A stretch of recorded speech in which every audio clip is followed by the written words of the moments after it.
Quiero leer Gálatas 3, 19 al 25. Gálatas, la epístola de los Gálatas. Pablo escribe a los Gálatas, a la iglesia en Galacia, capítulo 3, versículos 19 al 25. En realidad voy a leer hasta el 27, aunque nos vamos a basar solo hasta el 25, solo hasta el 25, te voy a leer hasta el 27, porque si no se corta la idea. La idea queda pendiente, comenzamos a desarrollar hoy, la terminamos el próximo mensaje. Así que ya saben, son 3 mensajes de la misma serie. El propósito de la ley lleva mi Biblia al título, pero el tema que he elegido para la serie es Abraham, la ley y el pacto de gracia. Y este es el segundo tema, que es la ley. Entonces, dice el apóstol, Gálatas 3, 19, ¿para qué sirve la ley? Fue añadida a causa de las transgresiones, hasta que viniese la simiente a quien fue hecha la promesa, y fue ordenada por medio de ángeles en mano de un mediador. Y el mediador no es de uno solo, pero Dios es uno. Luego, ¿la ley es contraria a las promesas de Dios? En ninguna manera, porque si la ley dada pudiera vivificar, la justicia fuera verdaderamente por la ley. Mas la Escritura lo encerró todo bajo pecado, para que la promesa que es por la fe en Jesucristo fuese dada a los creyentes. Pero antes que viniese la fe, estábamos confinados bajo la ley, encerrados para aquella fe que iba a ser revelada. De manera que la ley ha sido nuestro ayo para llevarnos a Cristo, a fin de que fuésemos justificados por la fe. Pero venida la fe, ya no estamos bajo ayo, pues todos sois hijos de Dios por la fe en Cristo Jesús. Porque todos los que habéis sido bautizados en Cristo, de Cristo estáis revestidos. Señor y Dios, en el nombre de Jesús, comendamos este tiempo de meditación y que me sigas hablando y que nos hables a cada uno de nosotros lo que tienes preparado para enseñarnos. En el nombre de Jesús. Amén. Abraham, la ley y el pacto de gracia. Si estaban esperando que hablemos sobre los comienzos de la iglesia, pacto de gracia, no es eso, sino que esto es sobre lo cual nosotros nos orientamos para elegir este nombre. Pero para tener que esperar hasta el próximo mensaje, porque hoy vamos a ver la ley, ¿no? ¿Cómo se simboliza? ¿No? Un martillo, la ley. Bueno, esa es la justicia, pero la ley se aplica en la justicia verdadera. Dije que a su vez habíamos hablado sobre Abraham.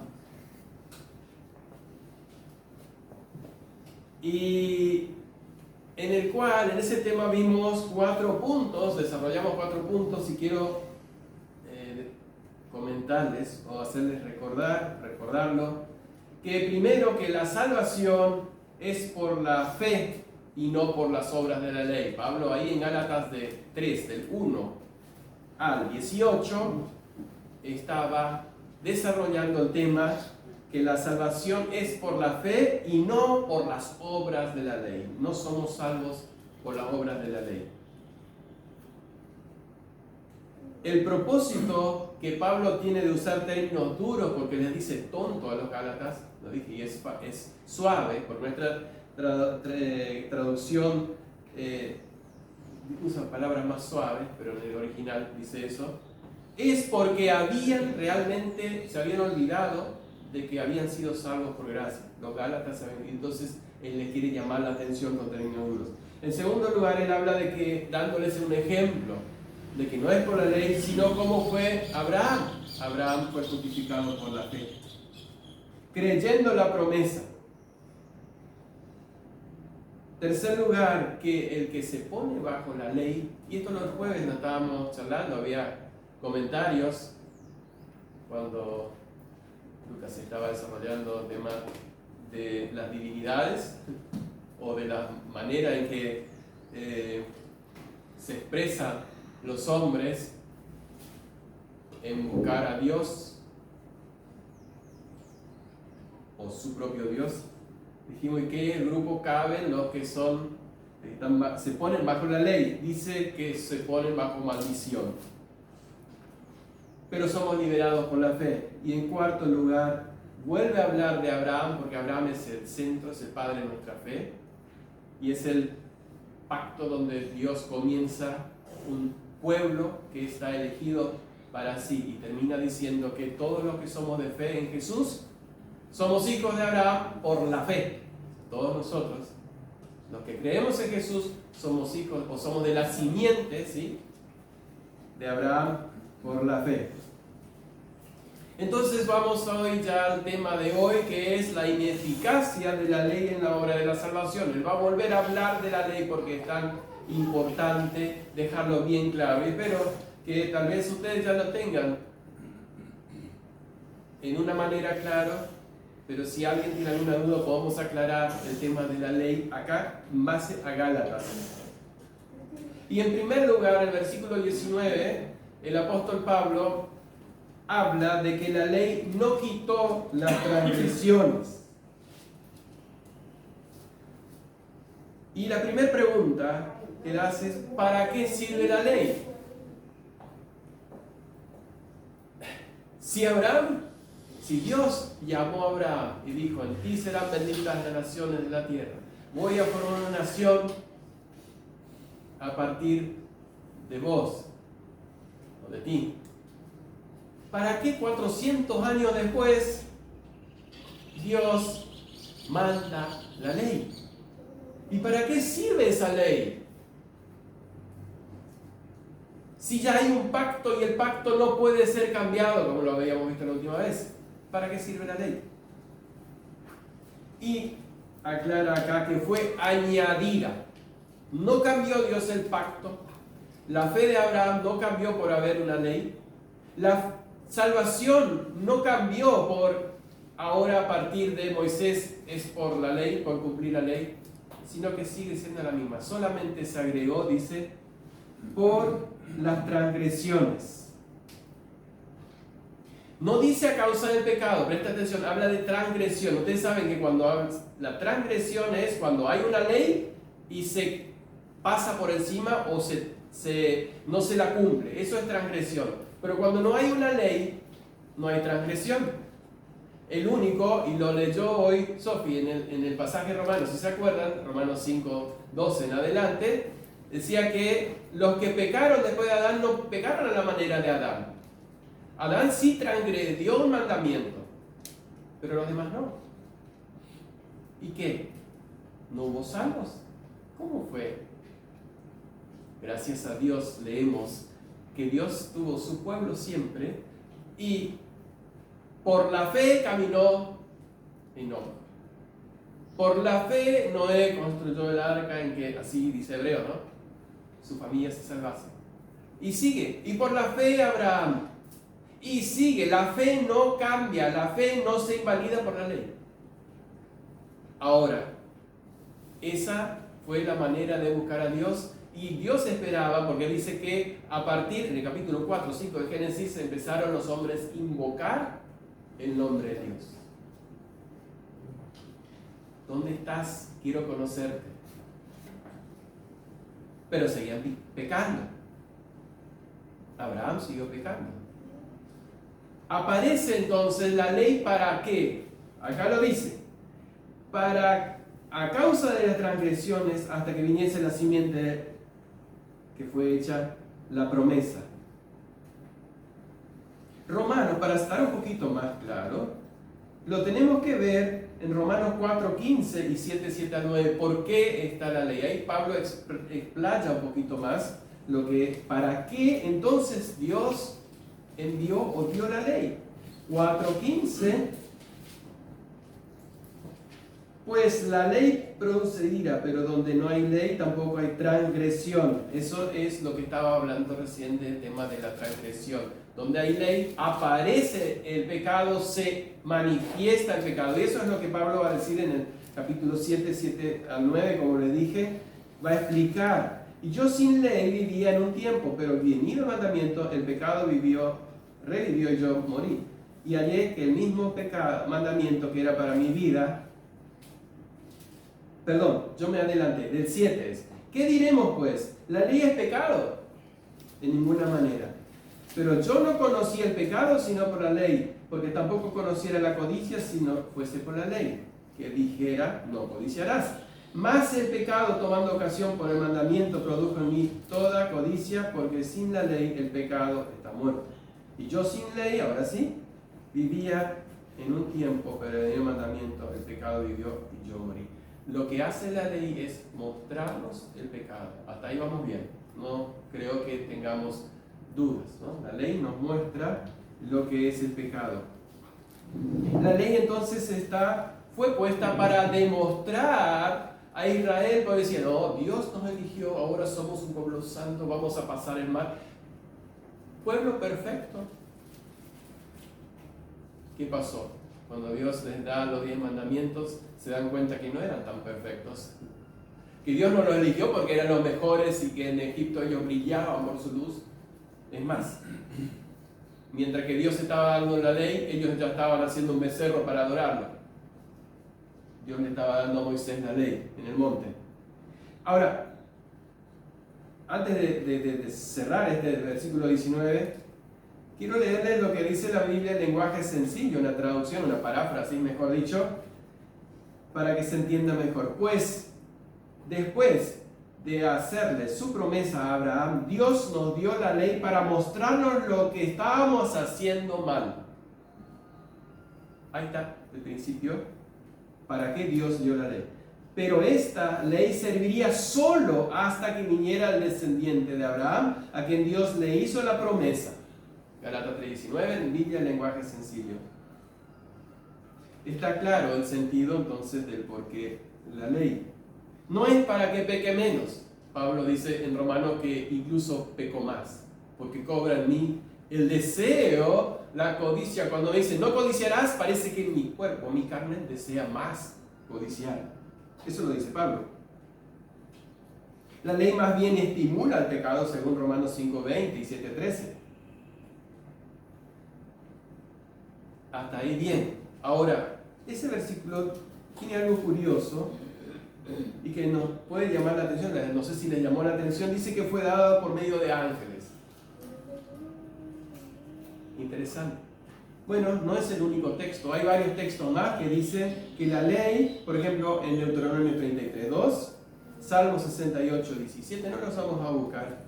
Pero en Hebreos 2:2, en el Nuevo Testamento, dice: la palabra fue dicha por medio de ángeles y su transgresión recibió justa retribución. Hechos 7:53, cuando Esteban se está dando su discurso a los que le estaban juzgando, dice: recibieron ustedes la ley por disposición de ángeles y no la cumplieron. Pero lo siguiente, o sea, los ángeles, está claro, Dios usó como sus representantes para darle a Moisés la ley. Ahora, dice que por un mediador, en manos de un mediador. Y por eso se habla Moisés y la ley, o la ley de Moisés, porque duro trabajo le encargó el Señor. Traer y ser el mediador entre Dios y los hombres, en ese sentido, no como Jesús, pero un mediador va entre dos partes, y lo dice el versículo 20. Mediador no es de uno solo, pero Dios es uno. No, el mediador no puede estar solo, tiene que estar entre Dios y el pueblo. Moisés fue el encargado de entregar como mediador esa ley al pueblo. ¿Para qué? Para que viesen los pecadores que son. Entonces la ley fue dada para mostrar nuestros pecados, para mostrarnos el pecado. En segundo lugar, la ley no puede dar vida. 20 y 21, dice: el mediador no es de uno solo, pero Dios es uno. Luego, ¿la ley es contraria a las promesas de Dios? En ninguna manera, porque si la ley pudiera vivificar, la justicia fuera verdaderamente bajo la ley. No puede dar vida a la ley. Es más, cuando vamos a Romanos, lo que recién leímos, dice que el pecado vivió y yo morí. La ley lo que hace es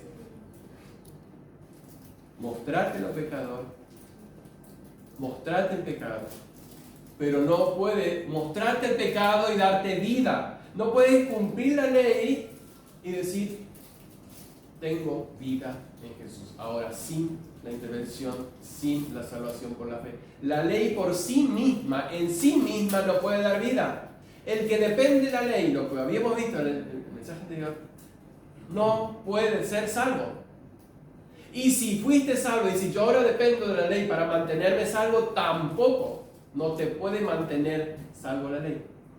Porque es por fe, por gracia.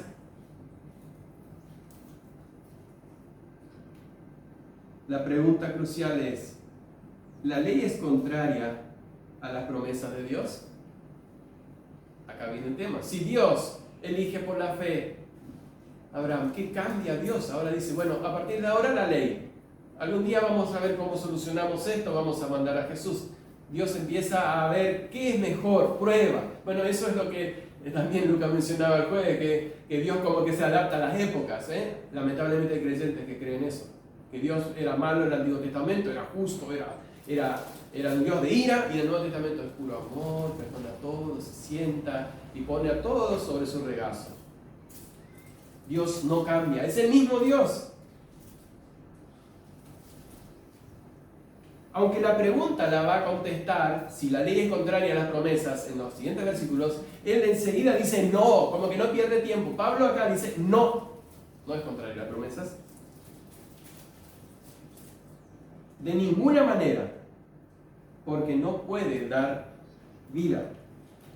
Porque si lo podría, la justicia que hace la ley, al vivir perfectamente la ley, lo cual nadie puede hacer, podríamos tener vida eterna. No es así. Y se podría obtener la vida, como lo dije, obedeciendo la ley. Pero es imposible porque fue añadida, y volvemos a esa palabra, la ley fue añadida al pacto. ¿Se entiende? El pacto de Dios con Abraham sigue vigente. Apareció la ley añadida para mostrar los pecadores que éramos, que somos, pero el pacto sigue su curso.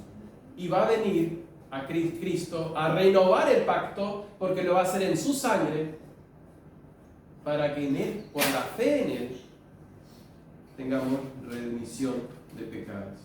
¿Y por qué la ley no puede dar vida? Porque la ley nos encarcela. La ley nos ata. Versículos 22 y 23. Mas la Escritura lo encerró todo bajo pecado. Y lo dice: para que la promesa que por la fe en Jesucristo fuese dada a los creyentes. Pero antes que viniese la fe estábamos confinados, encerrados, bajo la ley, encerrados. Para que aquella fe que iba a ser revelada. La ley te ata. La ley ata al que se quiere justificar por la ley. Eso es lo que dice el apóstol.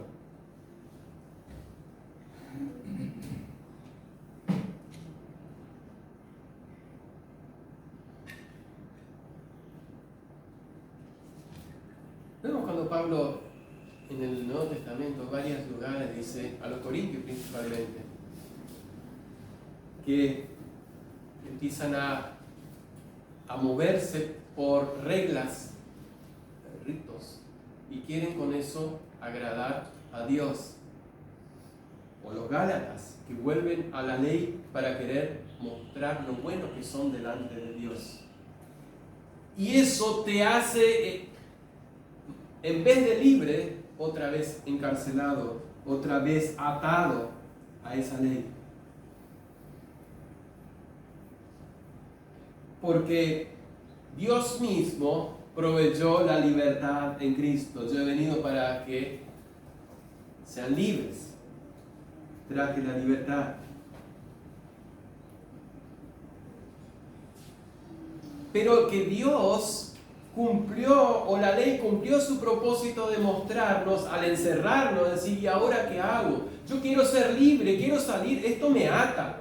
No puedo amar a Dios de esa manera, no puedo obedecerle en perfecta, lo que Él espera, la perfección, porque dice que el que no cumple con un mandamiento, ya infringió toda la ley. O sea que estamos encerrados por nosotros mismos, por la ley misma, por nosotros mismos, y entonces la ley está cumpliendo su propósito. Dice, quiero ser libre. Porque la ley nos señala y nos lleva a Cristo. Versículos 24 y 25. De manera que la ley ha sido nuestro ayo para llevarnos a Cristo. Estamos encerrados, pero ese encierro, esa manera, o sea, son dos figuras que usa Pablo. Primero, que la ley no encierra, y segundo, que ahora hay un maestro, un ayo, para llevarnos a Cristo a fin de que fuésemos justificados por la fe. Pero venida la fe ya no estamos bajo ayo. El ayo era un maestro en la época del Nuevo Testamento, era un maestro que cuidaba de los niños, le enseñaba a los niños, le llevaba a la escuela, era un esclavo, mejor dicho, un esclavo que le llevaba a los niños a la escuela, les acompañaba y les traía de nuevo. Y eso, dice Pablo, eso hizo la ley. ¿Nos llevó a dónde? A la escuela. ¿Qué escuela? Nos llevó a Cristo. La ley, al decirme, yo estoy encerrado, no puedo amar a Dios de esta manera, no puedo servir a Dios de esta, no puedo ser salvo de esa manera, cumpliendo la ley.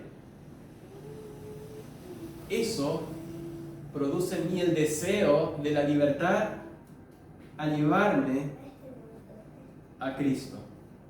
¿Y de qué manera logra la ley ser nuestro ayo o nuestro maestro para llevarnos a Cristo? Porque primero nos muestra nuestro pecado y el deseo de buscar ese perdón.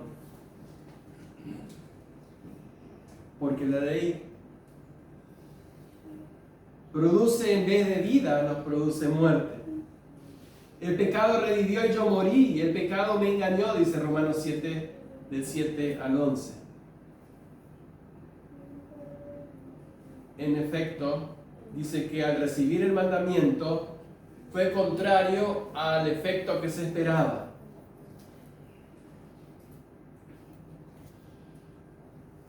En vez de darme vida, me mantuvo muerto, me mantuvo encerrado, me hizo dependiente de ella y no libre. Pero apareció esa figura de que en ese momento soy llevado para conocer a quien sí me da la libertad.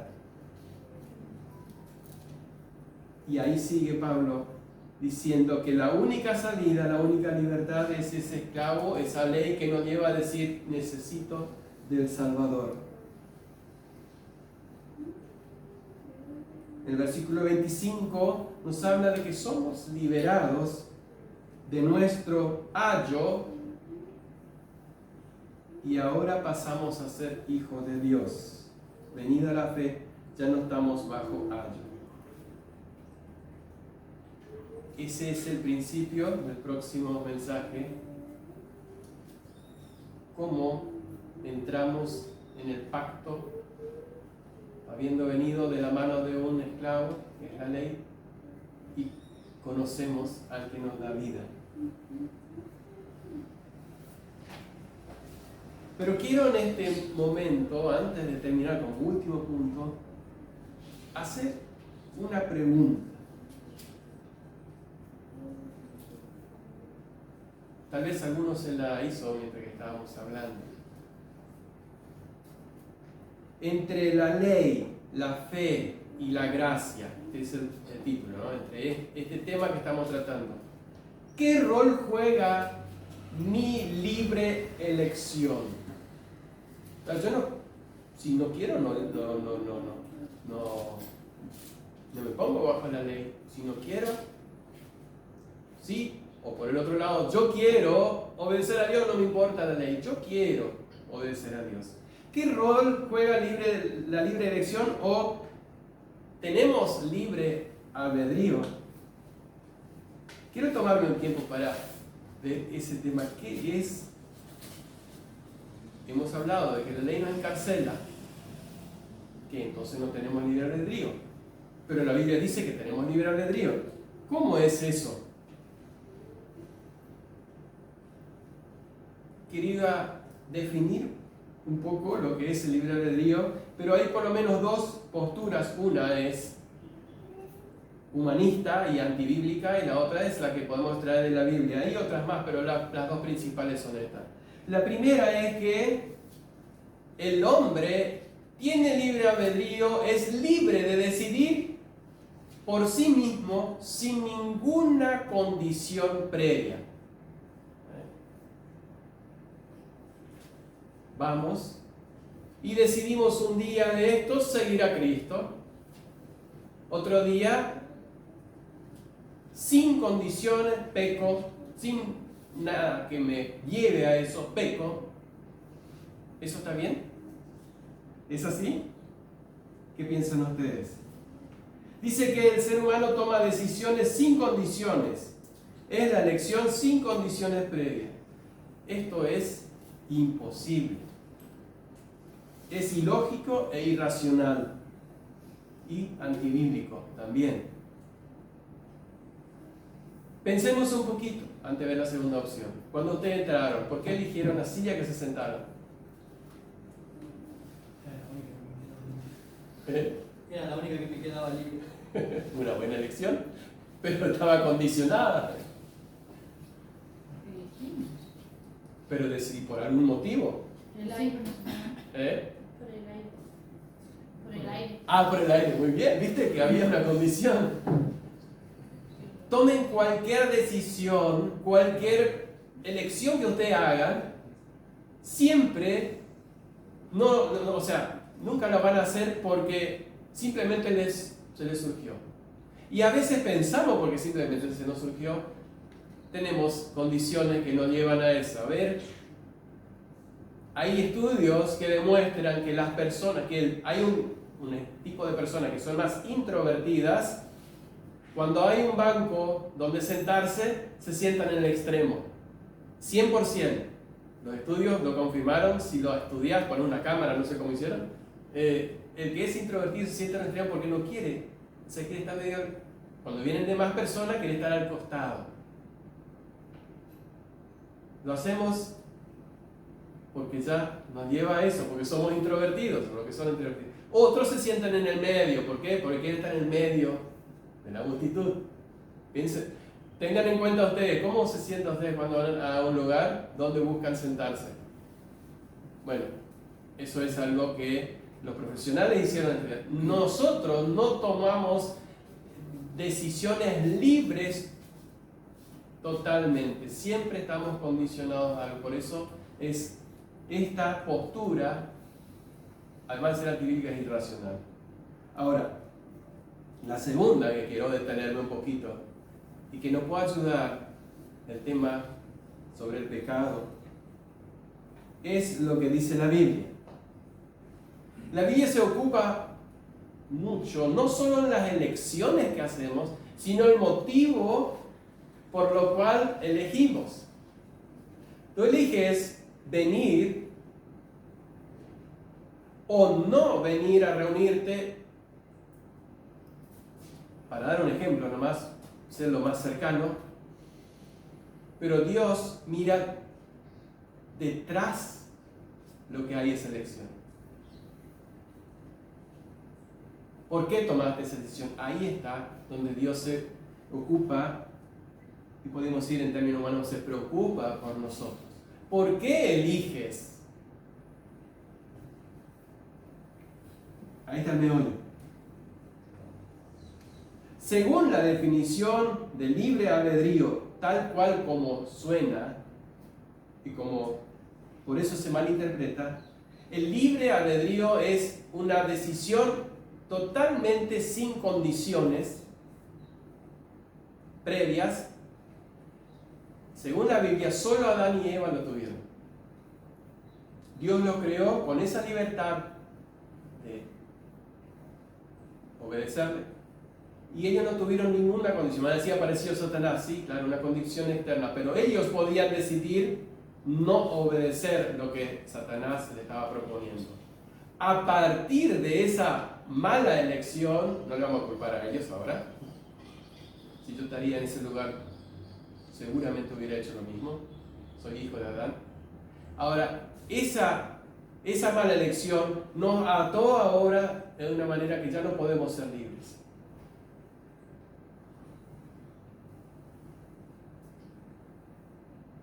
No podemos tomar nuestras decisiones libremente, si obedecer o no. Hoy, y lo dice bien Pablo en varios lugares, hoy nuestra elección está condicionada o por la carne o por el espíritu. Obedecemos a la carne, obedecemos al espíritu. Cuando pecamos es porque nuestro deseo de obedecer a la carne es mayor que el deseo de obedecer a Cristo. Cuando elegimos, y recalco, elegimos no pecar es porque nuestro amor por Cristo es mayor por el deseo de hacerle caso a la carne. Eso es simple. Gálatas 5:17, acá mismo, en el mismo libro de Gálatas. Dice, porque el deseo de la carne es contra el espíritu y el espíritu es contra la carne, y estos dos se oponen entre sí para que no hagáis lo que quisierais. Punto. Ya se rompió la primera definición que dije que era humanista antibíblica. Ustedes no hacen lo que quieren porque obedecen a la carne u obedecen al espíritu, a Cristo. Romanos 7, 22, 25, no lo vamos a buscar, pero se acuerdan cuando Pablo empieza a hablar de la lucha que él tiene y termina diciendo, miserable de mí, ¿quién me librará de este cuerpo de muerte? Quiero hacer el bien y no lo puedo, soy llevado por otra ley en mi mente, entonces, por la ley de mi cuerpo, mi mente quiere servir a Dios. Ustedes me preguntan, ¿no quieres pecar más? Claro que no. ¿Quieres amar a Cristo el resto de tu vida? Claro que sí. ¿Hasta cuánto va a durar eso? Hasta que la presión de la carne siga subiendo, aparezca el momento que yo le haga caso a la carne y vuelvo a pecar contra Cristo. Esto del libre albedrío tal vez es bastante técnico, pero los teólogos desde San Agustín, pasando por Lutero, los reformadores Calvino, Lutero y otros tantos, siempre recalcaron esto para demostrar que nosotros no somos libres, según la Biblia, de hacer lo que queremos. Obedecemos a Dios u obedecemos a la carne. Jonathan Edwards dice en una frase que yo la pasé más a nuestro idioma,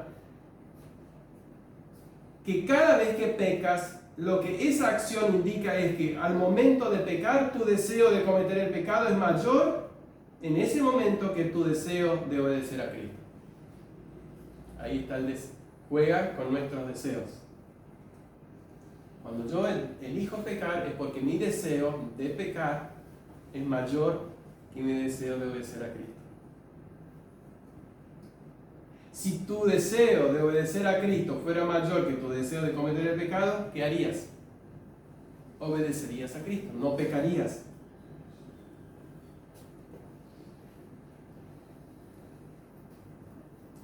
¿Quieres ser libre del pecado? Claro que sí.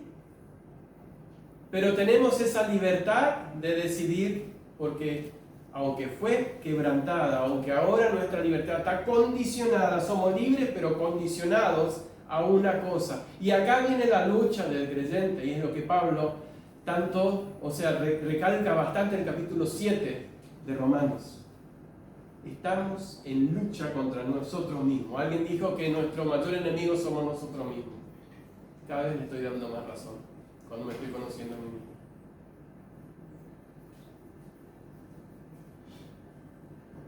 ¿Dónde está el problema entonces?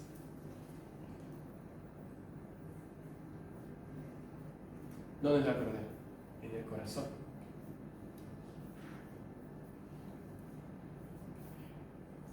Está en la raíz de los deseos del corazón del ser humano. Porque tenemos la inclinación al mal dentro de nosotros. El deseo por el pecado nos hace pecar. Y ahí volvemos. ¿Para qué sirve la ley? Para que te dé esa cachetada y te muestre dónde estás, cómo estás con tus deseos. No para hacerte más santo, aunque si pudiésemos vivir al 100% la ley, podríamos ser santos y perfectos, pero no podemos. El problema está en nuestro corazón. Y acá quiero terminar. La ley fue añadida para mostrarnos nuestro pecado. Pero la ley no nos puede dar vida. La ley no nos salva. Ni siquiera por sí misma, y presta atención para no confundir, por sí misma nos puede hacer mejores. La ley no nos hace mejores. Los pecadores pecan porque ellos quieren pecar. Nosotros pecamos cuando pecamos porque queremos pecar. Nosotros decidimos hacerle caso a la fe. Cuando repites esa frase que sabes que no es verdad, esa historia que duda de que es verdad, es porque tú decidiste, yo decidí repetirla. Cuando dices o cuentas ese chiste que sabes, en tu consciente está diciendo, tiene doble sentido. Ah, no, pero es tu problema si lo tomas en doble sentido.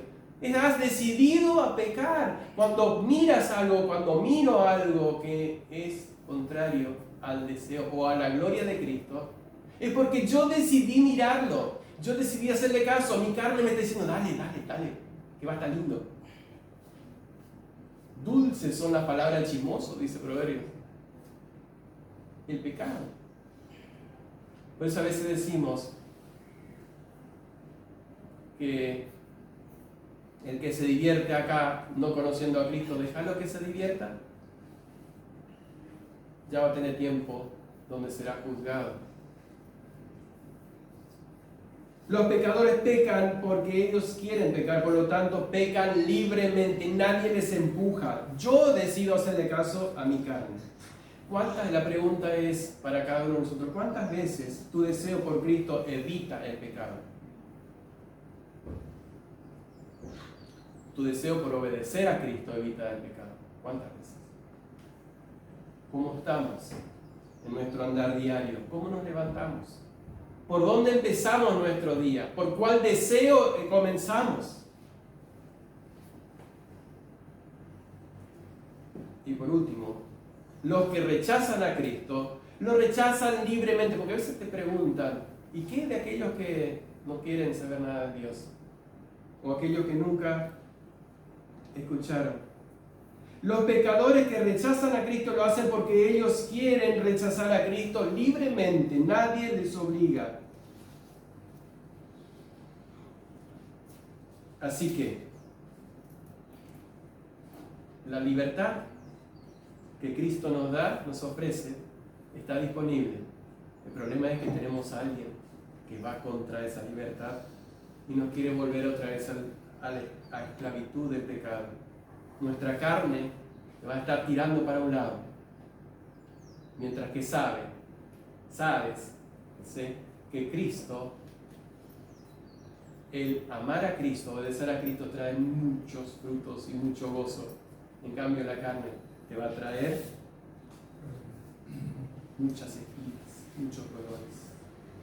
Que Dios bendiga nuestras vidas y nos dé ese deseo de seguir a Cristo, de obedecer a Cristo. Oremos, Señor, te entregamos nuestras vidas. Y realmente, cuando pienso y analizo mi vida, ¿cuántas veces me sigo la corriente? Ese empujón que me da la carne para desobedecer. Perdón, Señor. Señor, que pueda despertar en mí cada vez más el deseo de obedecer, de ser fiel. En nombre de Jesús. Amén.